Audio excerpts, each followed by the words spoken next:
कि मरने के समय में कोई साधु संत अगर उस मरते हुए आत्मा को, अगर मरते हुए शरीर छोड़ते उस आत्मा को अगर कोई देख ले, उस पापी आत्मा का भी सद्गति हो जाती, अच्छी गति हो जाती।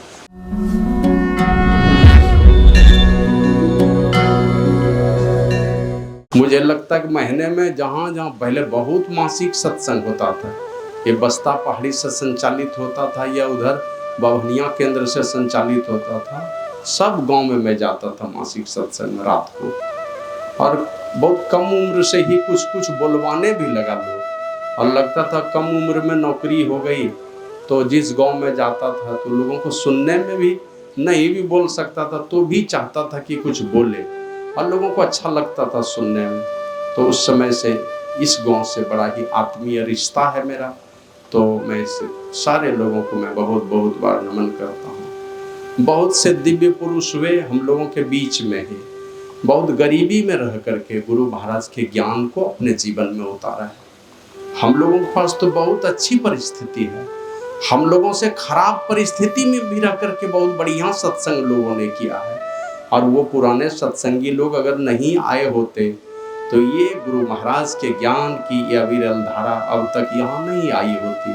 तो उनकी भी कृपा है हमारे क्षेत्र और इस गांव के तमाम लोगों के ऊपर कि उन्होंने लोगों को प्रेरित किया, उन्होंने गरीबी में रह करके सत्संग किया, उनके तप के बल से, ध्यान के बल से आज सब लोग सुखी संपन्न लोग हैं और धर्म की ओर भी लोग जुड़े हुए हैं।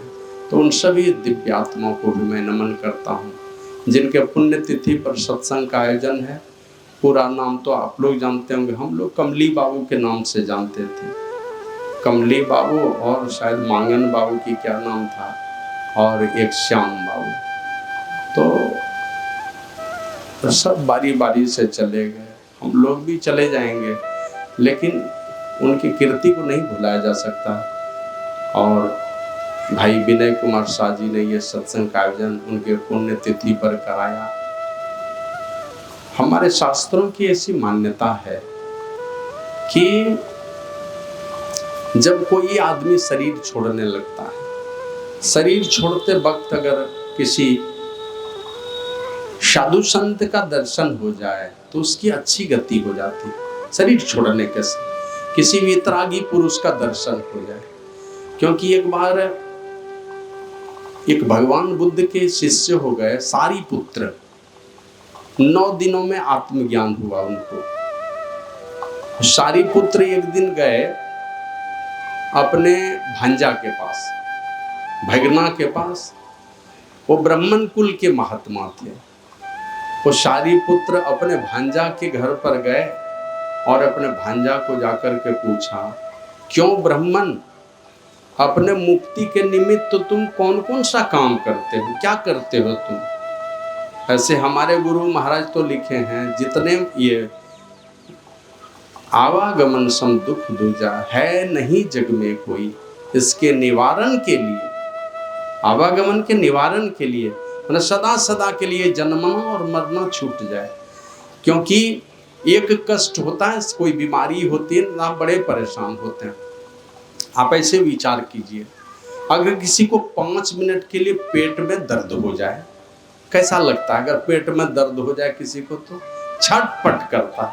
अगर वो दर्द 10 मिनट तक रहे तब थोड़ा विचार कीजिए, वो 10 मिनट नहीं 1 घंटा पेट में दर्द रह जाए तो पता नहीं वो तो क्या होगा। 1 घंटा अगर पेट में दर्द रह जाए तो मर भी जाएगा। तो इस प्रकार माथे में दर्द हो जाए, पेट में दर्द हो जाए, एक एक आदमी को देखें दांत में दर्द होता है तो सब खाना पीना सब माने बेहाल हो जाता है उसका जीवन।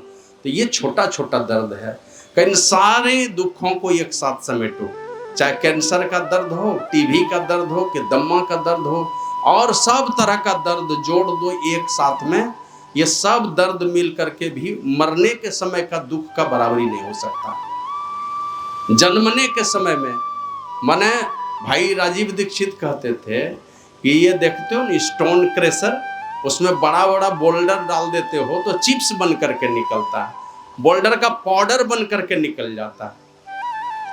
लेकिन जिस प्रकार बोल्डर को डालते हो स्टोन क्रशर में, उसी प्रकार समूचे नर कंकाल को बोन क्रेशर में डाल दो। बोन क्रेशर समझते हैं? जिस क्रेशर में आदमी के हड्डी को डाल करके उसका पाउडर बनाया जाता है, डस्ट बनाया जाता है। इस नर कंकाल को एक बार डाल दो बोन क्रेशर में, तो एकदम हड्डी पसली सब चूर करके पाउडर बना देता है। उसमें सारी हड्डियों को, अगर आदमी जिंदा रहे तो जितना कष्ट होगा उससे भी ज्यादा कष्ट होता है जन्मने के समय में, माँ को भी और बच्चे को भी। और सारे जीवन में जितने आंसू बहाए दुख सहने में, इन सारे दुखों को एक साथ संग्रह कर लो तो एक बार मरने के समय में जितना दुख होता है वो सब दुख मिल करके भी बराबरी नहीं कर सकता, इतना कष्ट है। तो सारी पुत्र चला गया अब एक अपने भांजा के घर पर। वो पूछता है अपने जीवन के दुखों के निदान के लिए, ए ब्राह्मण तुम कौन सा कर्म करते हो? तो उसके भांजा ने कहा, मैं पशु बलि देता हूं महीने महीने।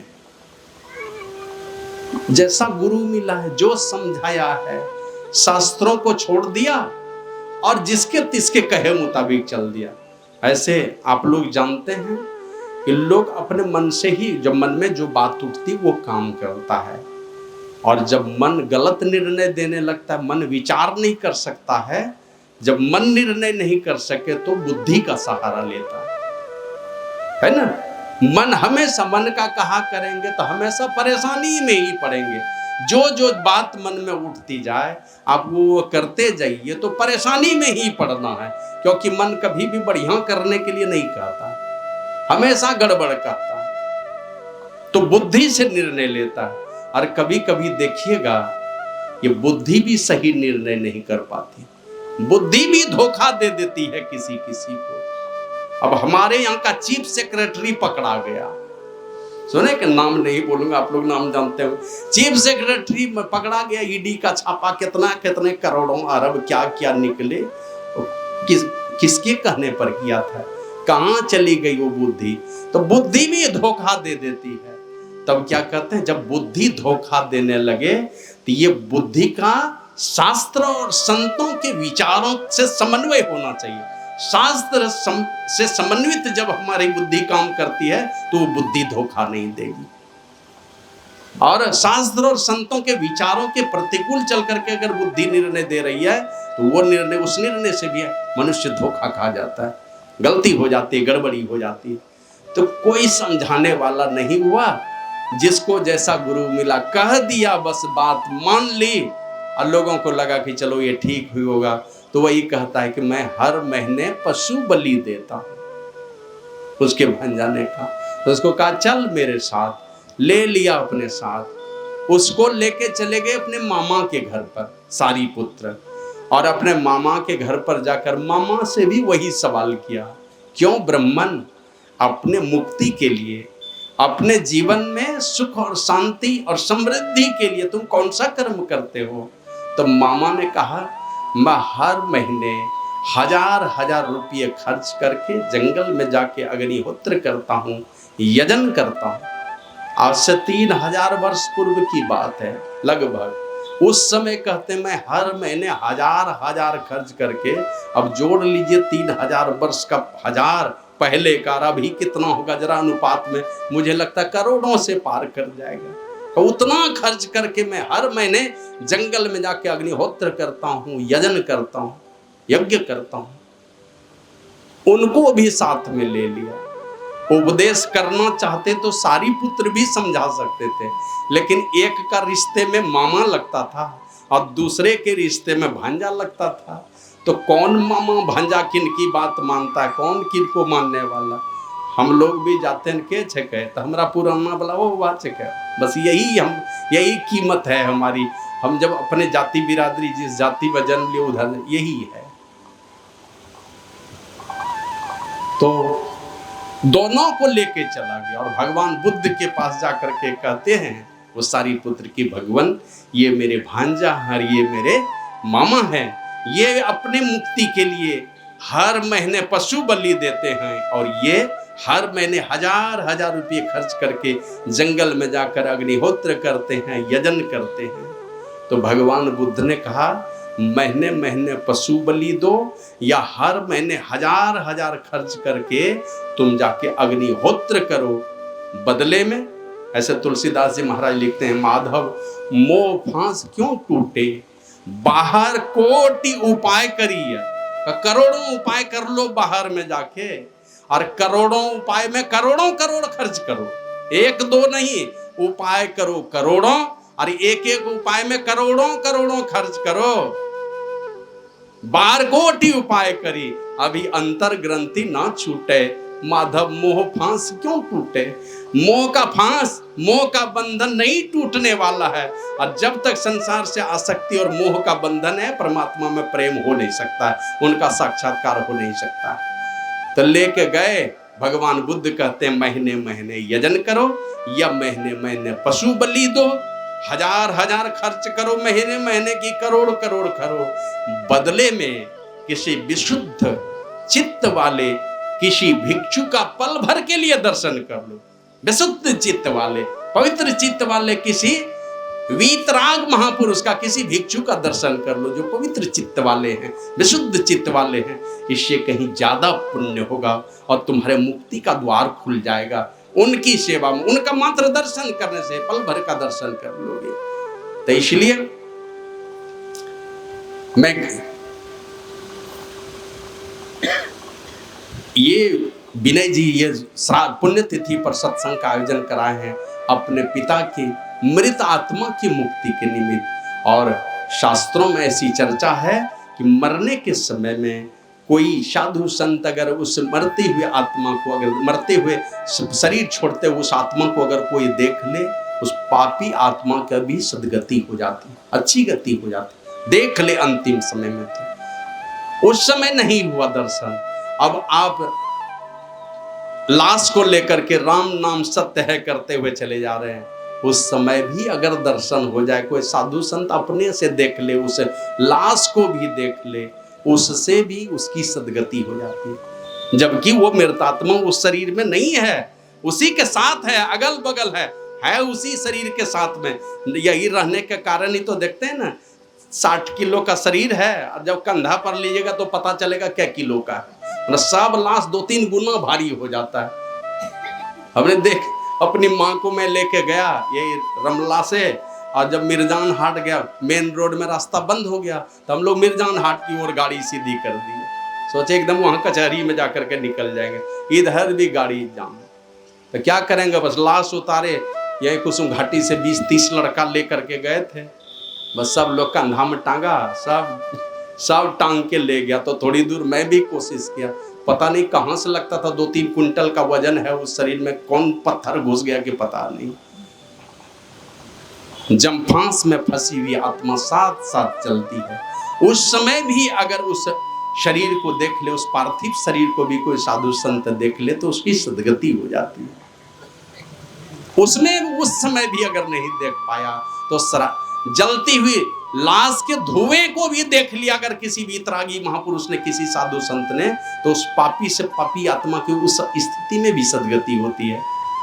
और उसमें भी नहीं हुआ तो इसलिए लोग श्राद्ध कर्म में बुलाते हैं, सब कुछ करके साधु संतों का आगमन। सूरदास जी महाराज कहते हैं कितना फल देता है, तीरथ कोट अनहान करे फल दर्शन ते ही पावत, जा दिन संत पहुने आवत। करोड़ों तीर्थों में स्नान करने का फल एक साथ जब साधु संत आते हैं, और उसके अंदर इतनी शक्ति होती है, अपने यौगिक बल से उनके सदाचार में इतनी ताकत होती है कि उस स्थिति में श्राद्ध में भी अगर आ जाए वो ऐसे साधु संत, तो उस मृतात्मा की सदगति होती है। नहीं हुआ तो अंतिम लोग पुण्यतिथि पर बुलाते हैं, बरखी में बुलाते हैं। बरखी में भी अगर आ गए तो धीरे धीरे धीरे धीरे उनके सदगति का द्वार खुलता है।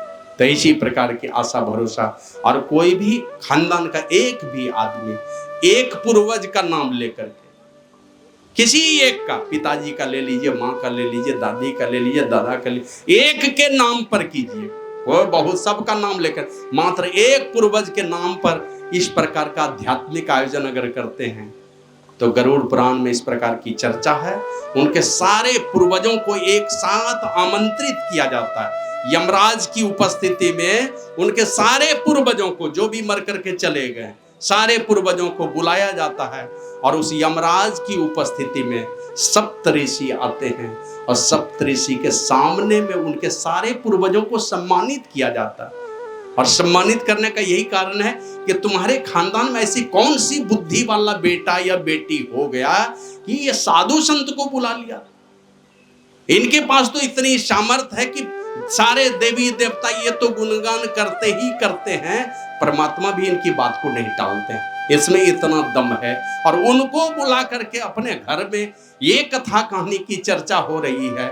इतना बड़ा पुण्य कर्म तो भूल से ही कोई करता है। इस प्रकार का सोच करके यमराज के सामने में उनके सारे पूर्वजों को बुलाया जाता है और बुला करके उसका सप्तऋषि के सामने में सारे पूर्वजों को सम्मानित किया जाता है। तो अपने सारे पूर्वजों की मुक्ति का ये हेतु है ये सत्संग का आयोजन।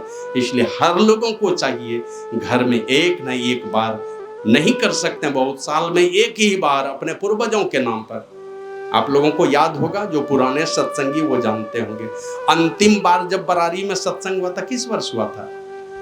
बरारी में शायद 80-82 यही ईस्वी होगा। अंतिम समय था गुरु महाराज का। तो गुरु महाराज को बोला कि हुजूर, जहां पर सत्संग का आपने मैंने अनुमति दिया है वो जगह सत्संग कराने लायक नहीं है। बोला क्यों? तो बोला वहां ऊपर में ही, मैंने बरारी में होना था, बरारी घाट में, बोला ऊपर में ही मनुष्य की हड्डियां जहां तहां गिरी पड़ी हैं, जलाता था, ऐसे छोड़ देता था। कहा वहां पर कैसे सत्संग होगा? तो गुरु महाराज कहते नहीं, उसी जगह होगा सत्संग।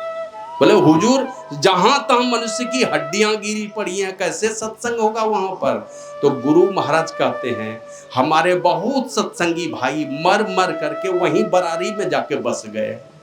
उन सारे मृतात्मा की मुक्ति के लिए ये सत्संग में करा गुरु महाराज। उन सारे जो मर करके बरारी में जाके बस गए, माने भूत प्रेत बन गए, भूत जोनी में चले गया, सत्संगी बने लेकिन गलती कर गए, चूक हो गई, नादानी हो गई, उनसे समझ नहीं पाए सत्संग की कीमत को और नादानी में गलत गलत काम किया, जा करके भूत प्रेत बन गए। तो उनके मुक्ति के लिए सत्संग करवा रहा हूं। पहले सुनते थे ना, हम लोगों के गांव देहात में बहुत भूत प्रेत क्या क्या लटकता था, अब गिनती कम हो गई है। कहां भाग गया सब भूत प्रेत, किधर चला गया? चारों तरफ कहीं आध्यात्मिक वातावरण बना और इस आध्यात्मिक वातावरण में सब भूत प्रेत का योनि परिवर्तन हो गया, कोई नहीं रहा, सब भाग गया और नहीं तो उसका योनि परिवर्तन हो गया। मैं गया था जम्मू कश्मीर, वहां पर संबा जिले में एक महात्मा रहते हैं जतवाल में, स्वामी शरणानंद जी, ब्रजकिशोर बाबू को पता होगा उनके विषय में, ये इसीपुर के रहने वाले जी। तो वो वहां रहते हैं जतवाल में, एकदम अकेले।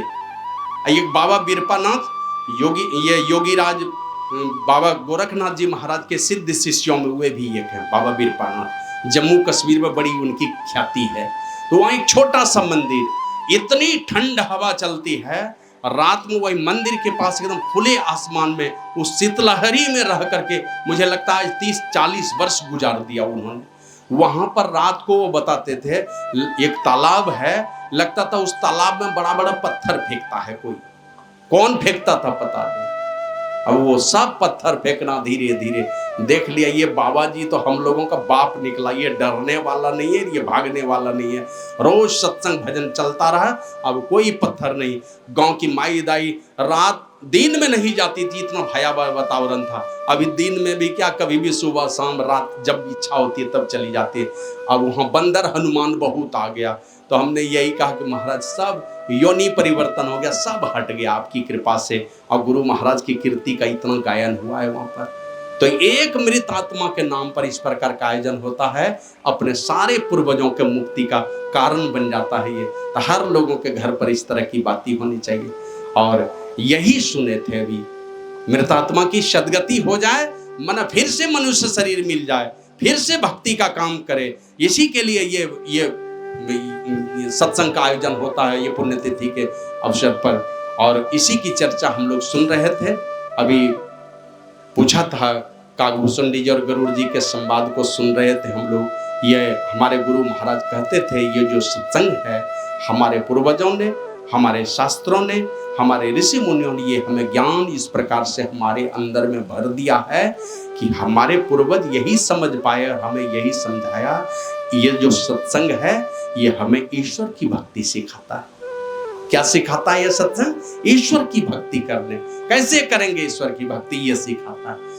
और संसार में बहुत सारे काम है, आध्यात्मिक बहुत सारे काम है, उन सारे कामों में एक काम है ये ईश्वर की भक्ति। इस ईश्वर की भक्ति से हमारे जीवन के सारे दुख मिट जाएंगे। ये सत्संग हमें ईश्वर की भक्ति सिखाता है और ईश्वर की भक्ति से हमारे सारे दुख मिट जाएंगे। यही आशा भरोसा करके हम लोग सत्संग करते हैं। और करते कौन है सत्संग?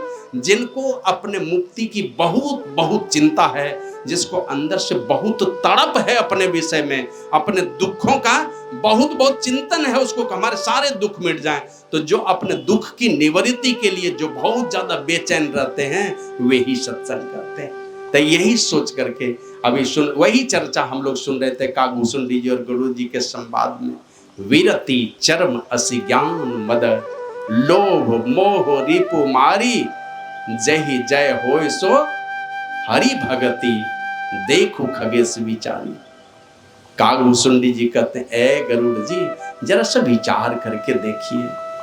क्या कहते हैं? हरि भक्ति वह शक्ति है ना, शारीरिक शरीर में भी शक्ति है, बहुत शरीर की शक्ति से बहुत सारा काम कर लेते हैं, धन की शक्ति से बहुत सारा काम कर लेते हैं, परिवार क्या कहते हैं परिजन हमारे बहुत हैं तो उससे भी बहुत सारा काम होता है, जाति का बल है, परिजन बहुत हैं, पांति का बल है, इन सारे बल से बहुत कुछ काम होता है। लेकिन हरि भक्ति वह बल है, हरि भक्ति वह शक्ति है, उस शक्ति से क्या काम होता है? तो कहते हैं कागभूषण जी यही विचार करने का आवश्यकता है, यही विचार करना है कि हरि भक्ति वह शक्ति है, मतलब दुनिया की और कोई शक्ति उस शक्ति से वो काम नहीं हो सकता।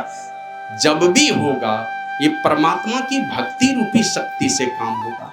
ये शक्ति क्या करेगा?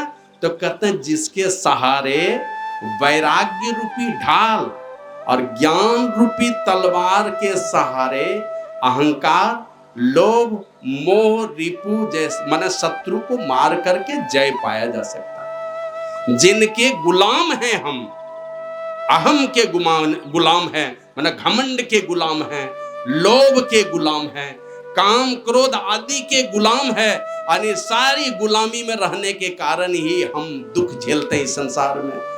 रामचरितमानस में आया है, एक व्याधि वश नर मरई, ये असाधि बहु व्याधि का एक व्याधि से तो नर मर जाता है और मन में इतनी इतनी व्याधियां हैं, काम क्रोध लोभ ईर्ष्या द्वेष घमंड क्या क्या है मन में, ये सारे विकार अनेक प्रकार से हमें क्या कहते हैं तड़पाते रहते हैं, परेशान करते रहते हैं। किस प्रकार से वो समाधि पाएगा?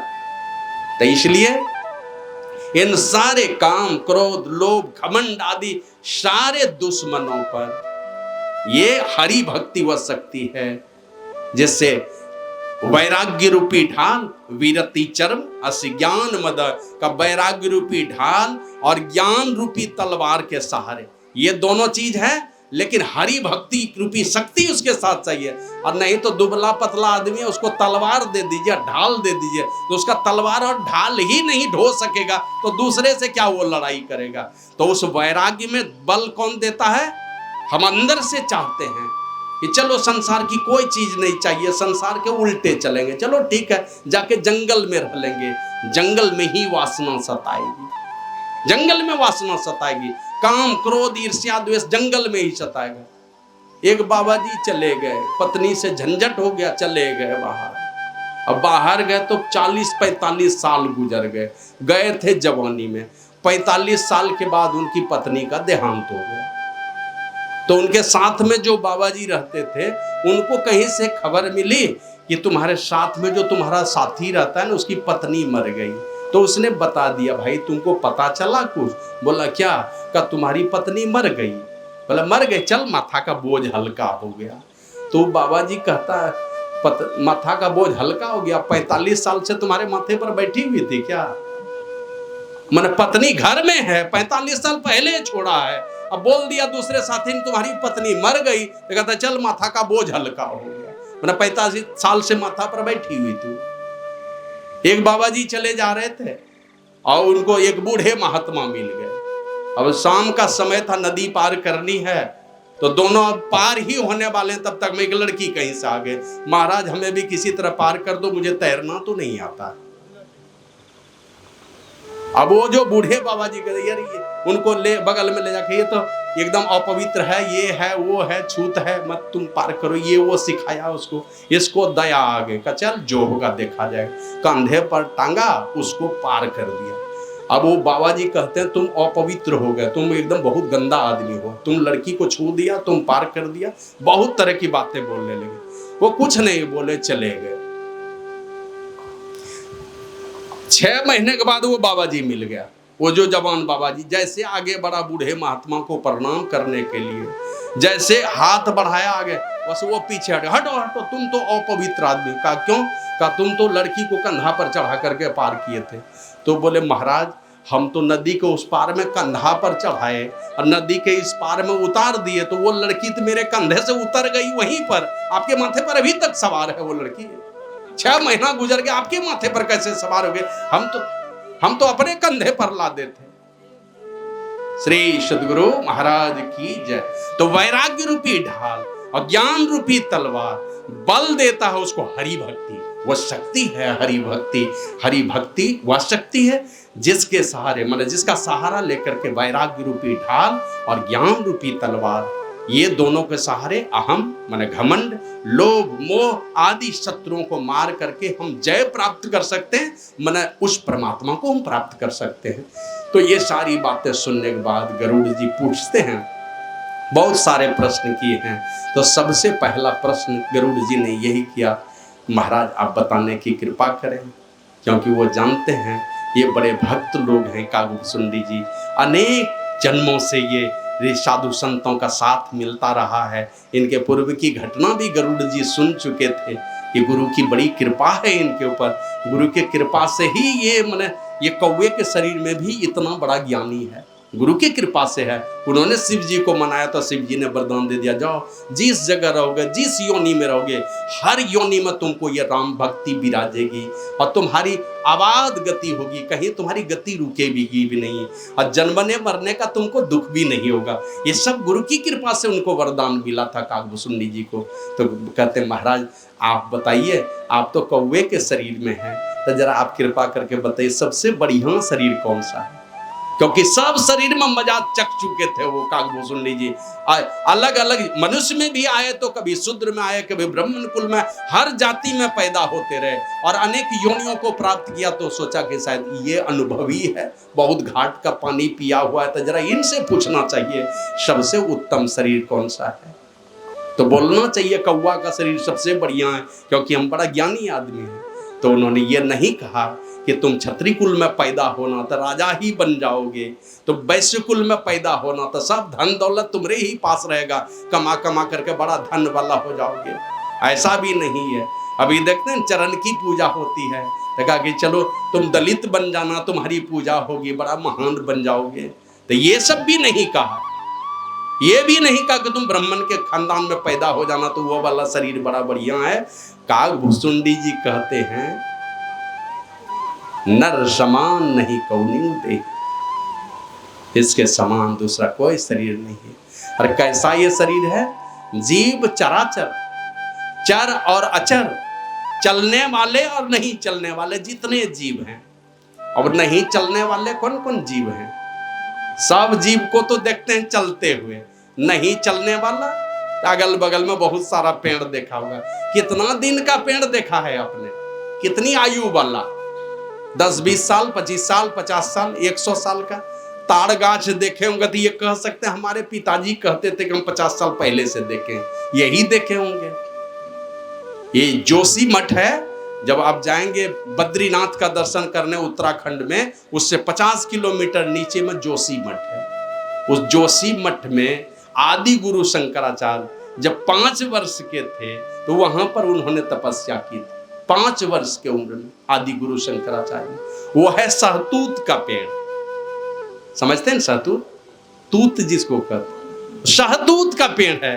भगवान बुद्ध के गए हुए लगभग 2700 वर्ष हो गए। वो पेड़, ये आदि गुरु शंकराचार्य के गए हुए लगभग 2500 वर्ष हो गए, मैंने भगवान बुद्ध के बाद आए हैं वो, तो 2500-2600 वर्ष हो गए। वो पेड़ अभी भी जिंदा है। संदीपन मुनि में जाए, संदीपन मुनि के आश्रम में जाइए जहां कृष्ण भगवान पढ़ते थे, पीपल का पेड़ अभी भी है। ये बट वृक्ष वहां भी है। आप चले जाइए अक्षय वट प्रयागराज में, देख लीजिए कब का है पता नहीं, कि कौन बीच वाला है पता ही नहीं चलता। मना कई बीघा का प्लॉट घेरे हुए हो। ये अचर है, नहीं चलने वाला ये जीव है। हम लोग अगर चले जाते तब उसी में, उस बट वृक्ष के बदले में हम लोग चले जाते उधर, तो बड़ी दुर्दशा है। तो वो भी जीव चाहता मनुष्य का शरीर मिले। और मरा हुआ कछुआ अगर कोई मार दे तब तो मरा हुआ आप देखे होंगे, नहीं तो अपने से मरा हुआ भूल से ही कोई कछुआ देखा हो। हजारों हजार साल जीता है। ये मनियारा सांप देखते हैं ना, ब्लैक कोबरा, चला जाता है घने जंगल में, जिसको मनी हो जाती है जिसके अंदर में, वो घनघोर जंगल में चला जाता है, हजारों हजार साल जीता है। का चर और अचर सब चाहते हैं ये मनुष्य शरीर को। नर समान नहीं कौनि उदेही, जीव चराचर जाचर जेहि। सारे चर और अचर जीव सब चाहते हैं इस मनुष्य शरीर को। क्यों चाहते हैं? कहते नरक स्वर्ग अपवर्ग निशेनी। यही एक शरीर है। कौवे ने नहीं क्या मेरे शरीर में सब ज्ञान है तो आज वो इधर ही का, नहीं नहीं, एक ही शरीर परमात्मा ने बनाया और कोई शरीर ही नहीं बनाया। बहुत बहुत कृपा। भगवान श्री राम कहते बड़े भाग, कितना थोड़ा नहीं, बहुत बहुत भाग्य तो मनुष्य का शरीर। अहो भाग्य तब तो संतों का दर्शन, बड़ा भाग्य होता है तो परमात्मा अहित की कृपा करके ये मनुष्य का शरीर देते हैं। यही बात काकभूषुंडी जी कहते हैं, नरक स्वर्ग अपवर्ग निशेनी। ये शरीर क्या है? जिधर लगा दीजिए, जिस छत में नरक में जाने वाले में लगा दीजिए तो उधरे उतर जाएंगे। उतरने वाली है नरक में उतर जाइए, नहीं तो स्वर्ग में चढ़ने वाली सीढ़ी पर चढ़ जाइए, और नहीं तो उससे भी और अगर ऊपर जाना चाहते हैं तो मुक्ति की भी सीढ़ी ऐसी शरीर के अंदर में। स्वर्ग वाली सीढ़ी राजा दशरथ ने लगा लिया अपने अंदर। स्वर्ग वाली सीढ़ी थी तो मर के स्वर्ग चले गए। लेकिन स्वर्ग के विषय में भगवान श्री राम कहते हैं, ये ही तन कर फल विषय ना भाई। इस मनुष्य शरीर को भोगने का फल, मतलब पाने का फल, भोगने का फल, ये विषय भोगना, इसीलिए मनुष्य का शरीर नहीं मिला है। यही उद्देश्य नहीं है। परमात्मा अगर वही काम दिए होते विषय भोगने के लिए, तो विषय भोगने वाला तो बहुत सारा शरीर है। सबसे बढ़िया विषय का भोग तो सुअर के योनि में होता है। एक एक बार में दर्जन दर्जन पैदा होता है। और खाना खाना है तो कहीं नमक मिर्च मसाला नहीं लगाना है। दुनिया का सबसे गंदा चीज इतना स्वाद से खाता है कि हम लोग 56 व्यंजन वाला भोजन भी उतना स्वाद से नहीं खाएंगे। तो उधर नहीं दिया, इधर लाके बिठा दिया। तो यही तन कर फल विषय न भाई। और कहा कि अगर विषयों को भोगते भोगते किसी तरह तुमने कोई अच्छा काम किया, जैसे देवी देवता का खूब पूजा किए तो स्वर्ग चले जाएंगे। यही होगा ना, देवी देवता का पूजा करके, या कहीं वीर गति को प्राप्त कर लिए, कहीं युद्ध भूमि में मारे गए तो स्वर्ग चले जाएंगे। यही स्वर्ग पाने का। या देवता लोग मार दे हमको, किसी तरह मार देगा तो भी हम स्वर्ग में चले जाएंगे। या देवताओं को पूज लीजिए तो स्वर्ग लोग चले जाइएगा। यही उपाय है स्वर्ग में जाने का। राजा दशरथ ने वही किया, चले गए स्वर्ग। लेकिन भगवान श्री राम कहते किसी तरह स्वर्ग चले भी गए, विषयों का भोग भोगते भोगते, कहते स्वर्ग स्वल्प, थोड़े दिन के लिए, हरदम नहीं आना पड़ेगा। और स्वर्ग में भी रह करके क्या क्या घृणित कर्म करना पड़ेगा, कहा नहीं जा सकता है। कथा सुनते हैं ना विदर्भ देश के राजा श्वेत की, कितने दिनों तक तपस्या किए थे जंगल में। इधर तो खूब मौज किए, माने इतना मौज किए, साधु संतों को देख के तो नफरत करते ही करते थे। उनके द्वार पर कोई साधारण आदमी भी हाथ नहीं धोया कभी, मना अतिथि का भी सम्मान कभी नहीं किया। और अंतिम में भगवान क्या किए, जिनसे जिनसे आप नफरत कीजिएगा, आप देख लीजिएगा अपने जीवन में, आपके जीवन में ऐसी लाचारी ला करके खड़ा कर देगा कि हरदी गुर्दी बोलवाएगा, कान पकड़ के उठ बैठ करवा देगा भगवान। जिनसे जिनसे नफरत करते हैं भगवान आपको उसी के सामने भेजवा देगा। यही लाचारी देता है। तो जिससे जिससे नफरत करते थे, परिणाम क्या हुआ, उसी के दिल में वैराग्य पैदा कर दिया। समझ रहे हैं? वैराग्य माने अंदर से इच्छा ही खत्म हो गई राजपाट सुख भोगने की।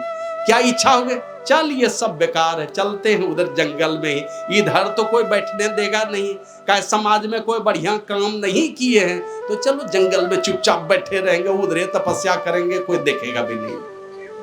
बहुत लोग देखिएगा गांव समाज में, यहाँ पर यहाँ साधु संत अगल बगल कहीं मिलेगा ना, पैसा के घमंड में उनके पास नहीं जाएगा, और जाएगा जिसके मन तिसके पीछे गांजा भांग कौन कौन संस्था में जाकर के दीक्षा ले लेगा, उधर ले लेता है। हमारे गुरु महाराज लिखे ना, नोकते सफेद सन्मुख, झलके झला झली, सहरग में नजर थिर कर, तज मन की चंचली, संतों ने कही राह यही, शांति की असली, और शांति को जो चाहता तज, और जो नकली, अगर शांति चाहता तो नकली वाला छोड़ दो, ये संतों ने जो असली रास्ता शांति का बताया, इसको पकड़ दो। यह जानता कोई राजदा गुरु की शरण जो ली, इस भेद को कौन जानता है, जो गुरु के शरण में गया, जो अंधकार मंडल से स्वयं ऊपर उठे हुए हों उनकी शरण में गया। और इसके सिवा ना आन जो मद मान चलन ली। समझते हैं इसका माने? मद माने घमंड में पड़ करके और मान सम्मान पाने के चाहत के चलते दूसरा रास्ता पकड़ता है। का इसके सिवा ना आन जो मद मान चलन ली, यही रास्ता बताया है। और इस भेद को वही जानता है जो गुरु के मार्ग में जाएगा, गुरु का शरण जो लेगा, मतलब जो अंधकार मंडल से ऊपर उठा है उसके शरण में जाएगा, या उसके ज्ञान के अनुकर, उनके ज्ञान के छत्र छाया में चला जाएगा, वहां जाने से आपका निदान होने वाला है। और नहीं तो मद और मान के चक्कर में रहकर का दूसरा रास्ता अपनाएंगे तो आपका बेड़ा पार नहीं होने वाला है। घमंड में पढ़कर कैसा होगा। तो विदर्भ देश के राजा को भीतर में लगा किसी का सम्मान तो हम समाज में किए नहीं है, तो क्या करेंगे, और अंदर से राजपाट भोगने की इच्छा नहीं रह गई, चलो जंगल में चुपचाप रहेंगे। वहीं पर तपस्या करना शुरू किए, और कठोर तपस्या, ऐसी तपस्या किए। कितने वर्षों तक जानते हैं? 80,000। श्री सदगुरु महाराज की जय। 80,000 वर्षों तक जंगल में कंद मूल फल खा करके, और जंगल में क्या रात में 56 व्यंजन बना के देगा कौन? वहां पर एक भी जीव नहीं है, वहां उस जंगल में डेरा डाला। परिणाम क्या हुआ? तपस्या का फल तो मिला, चले गए ब्रह्मलोक। सोचा कोई नहीं देखेगा हमको, अब तो एकदम मौज करेंगे ब्रह्मलोक में जाकर के। लेकिन जीवसी ठीक उसी प्रकार, जैसे हजारों गाय के बीच में एक बछड़े को छोड़ दीजिए, खोल दीजिए, तो दूसरे गाय के पास वो बछड़ा नहीं जाएगा। हजारों के बीच में वो अपनी माँ को खोज लेता है, चाहे जहां छोड़ दीजिए माँ को, वो माँ को खोज लेगा। उसी प्रकार आप अच्छा किए हैं कि बुरा किए हैं, आप समुद्र के तलहट्टी में जाके छिप कर रहिएगा, आपका कर्म आपको खोज लेगा। कर्म का फल जिस दिन पकेगा, वो पका हुआ कर्म का फल आपको खोज लेगा और कहेगा हमको खाओ, क्योंकि तुम ही लगाए थे, तुम्हारे चलते हम पके हैं, अब तुम ही खाओ। तो कर्म का फल पकेगा तो आपको खाना पड़ेगा, क्योंकि उसका आप मालिक है। तो विदर्भ देश के राजा चले गए ब्रह्मलोक, माना स्वर्ग लोक से ऊपर, वैकुंठ से ऊपर चले गए। वो सबसे ऊंचा लोक है।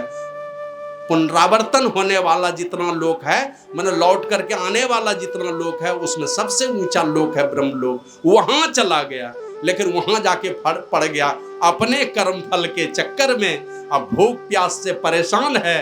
80,000 वर्षों तक तपस्या करने के बाद भी वो फल मिला कि कोई वहां पर भूख प्यास से परेशान नहीं है, ये परेशान हो गया। सब लोगों से पूछा तुम लोगों को भूख लगती है? बोला नहीं। कहा हमको क्यों लगती? कहा जाके मालिक से पूछो ना, हम लोगों से क्यों पूछते हो? भगवान से पूछो, जिनकी तपस्या की उनको पूछो। तो उन्हीं से गए ब्रह्मा जी से पूछने। बोला यहाँ किसी को भूख प्यास नहीं लगती है। कहा मुझे क्यों लगती है? कहा कि तुमने इसी शरीर को मैं मान लिया है ना। अभी सुन रहे थे ना, सुन मेरे साजन सुन मेरे मीता, या जीवन में क्या क्या कीता। बाबा शाही स्वामी जी महाराज कहते हैं, ना हम कैलों साधु संगतिया, ना सुनलो कछु ज्ञान, ना हम कैलों गुरु के भगतिया, कोना कहे तो कल्याण। यही 3 चीज से कल्याण होना, दूसरा कोई उपाय नहीं है इस संसार में। साधु की संगति करो, ज्ञान सुनो उनसे जाकर के, और गुरु की युक्ति से भक्ति कर लो। यही 3 चीज से कल्याण होना, दूसरा कोई उपाय भी नहीं है कल्याण होने का। अपनी मर्जी से तो विदर्भ देश के राजा तो चाहते थे कि कल्याण हो जाएगा, अब गए। श्री सद्गुरु महाराज की जय। गए हैं ब्रह्मलोक। अब ब्रह्मा जी कहते हैं जाकर के, तुमने कभी भी अब किसी अतिथि का सम्मान नहीं किया, किसी का आदर नहीं किया, और इसी को मैं मान करके सारा जीवन बिताया। तुम खूब खाया पिया, खूब मौज किया, का उसी अपने ही मुर्दा शरीर का मांस खाना पड़ेगा तुमको। अब कोई उपाय नहीं, अपने मुर्दा शरीर का मांस खाओ। बढ़िया बढ़िया टॉनिक देते रहे हो ना, तो अपना टॉनिक से जो शरीर बना वही मुर्दा शरीर का मांस तुमको खाना पड़ेगा। अब यहाँ तो सब चीज रहने पर देखते ना, हमारे देश में इतना धनी देश है, माने कोई गांव में चले जाइए, 1 2 नहीं, 10 नहीं, 100 200 प्रकार के, 1000 प्रकार का चीज एक एक गांव में होता है। आम है, केला है, लीची है, ये वो सैकड़ों प्रकार का फल है, सैकड़ों प्रकार की सब्जी है, 50 प्रकार का अनाज है, माने हजारों प्रकार का चीज एक एक गांव में होता है। एक गांव वाला अगर संकल्प ले लेगा कि हमको बनियाडी नहीं जाना है, इसी गांव में सब चीज उपजा लेंगे, इस गांव का लोग उपजा सकता है, इस गांव में सब चीज उपजा लेगा, चाहे गन्ना हो कि शकरकंद हो कि बजरा हो कि मकई हो कि गेहूं हो कि चावल हो, जो चीज चाहेगा वही उपजा लेगा। एक गांव का आदमी दूसरे गांव में नहीं जाएगा। लेकिन इतना सब कुछ होने के बाद भी भारत देश में तो देखते हैं सब क्या खाता, क्या क्या है, चुन चुन करके खाता है ना, चुन चुन के। हाँ, कभी आप लोग शायद सुने होंगे, हम जब मैं महागामा ब्लॉक में जब बड़ा बाबू था, एक ग्राम सेवक था वहां पर, दिनेश पासवान, ये भगैया का रहने वाला, मणिपुर का, गोली मार दिया था जिया जोरी के पास। मनोज मरंडी को पता चला कि रोड पर गोली लगी है उनको, मोटरसाइकिल उनका गिरा हुआ है, तो दौड़ के आया, ECL की गाड़ी को रोकवा के उसको उठाया, वहां से लेके चला गया सीधे महागामा रेफरल हॉस्पिटल। दौड़ के गया मेरे पास, बड़ा बाबू दिनेश पासवान को गोली लग गई। तो तुरंत वीडियो साहब को हमने कहा, कामदेव रजक, KD रजक वीडियो थे, अब तो रिटायर कर गए वो, उनको कहा, हम दोनों वीडियो साहब और मैं दौड़ा दौड़ा चला गया वहाँ हॉस्पिटल, वहां से तुरंत रेफर करवाया, चला गया भागलपुर। अब भागलपुर में पूछिएगा दिनेश पासवान से, उनके खानदान का 10-20 लोग गया, किसी के ब्लड का ग्रुप नहीं मिला। तब हम लोग सब ठेकेदार और 50 ठेकेदार और 10-20 स्टाफ यहाँ से लेकर के गए, तो दूसरे जाति के लोगों का ब्लड का ग्रुप मिल गया, उसके खानदान के एक भी आदमी का ब्लड का ग्रुप नहीं मिला। अब उसके खानदान, उनकी पत्नी कहती मेरा वाला ये खून चढ़ा दीजिए, क्या होता, मर जाएगा, मर जाता वो आदमी। तो जिसका ब्लड का ग्रुप मिला वो लोगों ने खून दिया, 3-4 बोतल खून का जरूरत पड़ा था, 3-3 गोली लगी थी उसको, जान बच गई उसकी।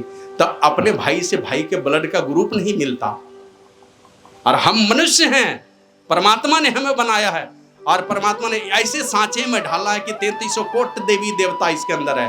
वो बकरा बकरी के शरीर में है, उसका गुण और मेरा गुण कभी मिलने वाला है? हम में मानवीय गुण है, हमने देवीय गुण है, और हम नीच प्रवृत्ति वाले, नीच गुण वाले खून को अपने शरीर में डाल करके अपनी शक्ति को बढ़ाना चाहते हैं, तो जानवर वाला ही तो शक्ति आएगा आपके अंदर में। श्री सद्गुरु महाराज की जय। तो इतना कुछ रहते हो तो उल्टा पुल्टा चीज खाता है। एक दिन एक लड़के से, एक नहीं, दोनों पति पत्नी थे, हम कहे क्यों नहीं दीक्षा लिए?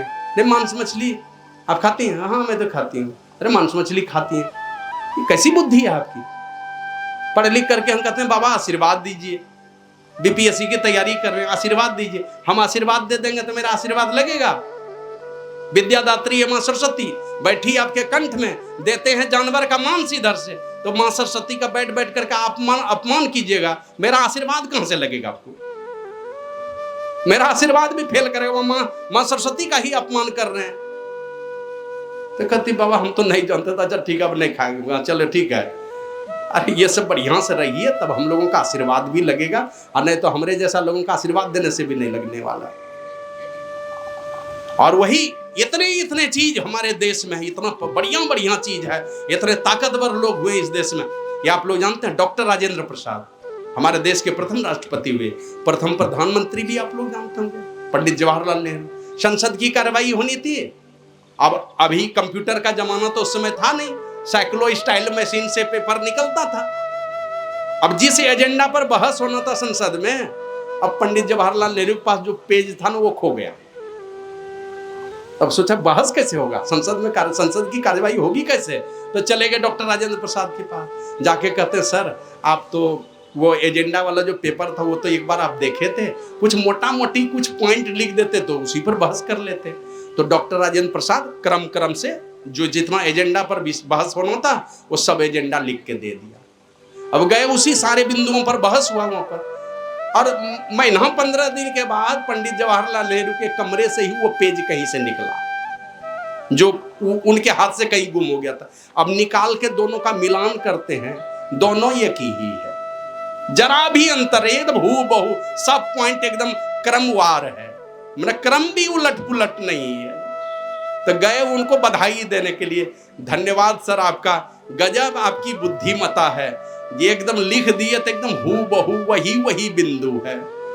तो डॉक्टर राजेंद्र प्रसाद कहते हैं पंडित जी ये मांस मछली और अंडा वाला दिमाग का कमाल नहीं है, ये कि गाय के दूध और फल का पावर है, ये गाय का दूध और फल सब्जी आदि का भोजन का प्रभाव है। ये मांस मछली और अंडा वाला दिमाग का कमाल नहीं है। मतलब वो खाते थे, डॉक्टर राजेंद्र प्रसाद निरामिष थे, वो नहीं खाते थे, मांसाहारी नहीं थे, इसलिए कुशाग्र बुद्धि थी। तो इसलिए एक से एक कुशाग्र बुद्धि के लोग हुए। डॉक्टर एपीजे अब्दुल कलाम, पूछिए मुस्लिम परिवार में जन्म लिया, खाते थे क्या? एक से एक लोग जो क्या कहते हैं भारत मां की बलि वेदी पर जाकर के चढ़ गए भारत मां की रक्षा के लिए। अब पूछिए उनसे जाकर के कितने कितने मांसाहारी लोग थे। तो इसलिए लेकिन वही कहते हैं इतना पवित्र चीज है इस देश में, उसके बाद भी गंदे गंदे चीज लोग खाते हैं।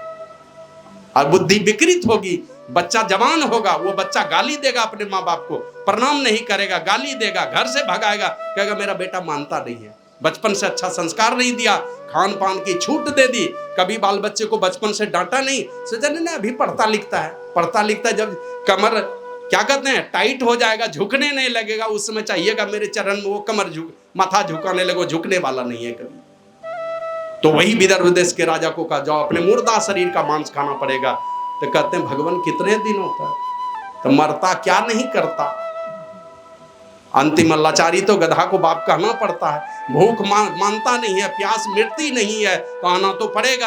अब एक विमान दे दिया, 100 वर्षों तक अपने मुर्दा शरीर का मांस खाना पड़ा उसको, उसी अपने ही शरीर का। तो एक दिन खाया, उसके बाद कहता भगवान वो छोटा सा शरीर कितना दिन चलेगा, का जितना दिन खाओगे उतना दिन चलेगा, अक्षय बना दिया हमने उस शरीर को, क्योंकि तुम यही समझते थे ना कि ये शरीर जो एकदम अविनाशी है, जब मौज करो खाओ पियो, का यावत जीवेत सुखम जीवेत, चारवाक की नीति है, यावत जीवेत सुखम जीवेत और ऋणम कृत्वा घृतम पिबेत, कर्जा कर करके घी पियो, जब तक जियो मौज से जियो, यही सोचते थे ना। श्री सद्गुरु महाराज की जय।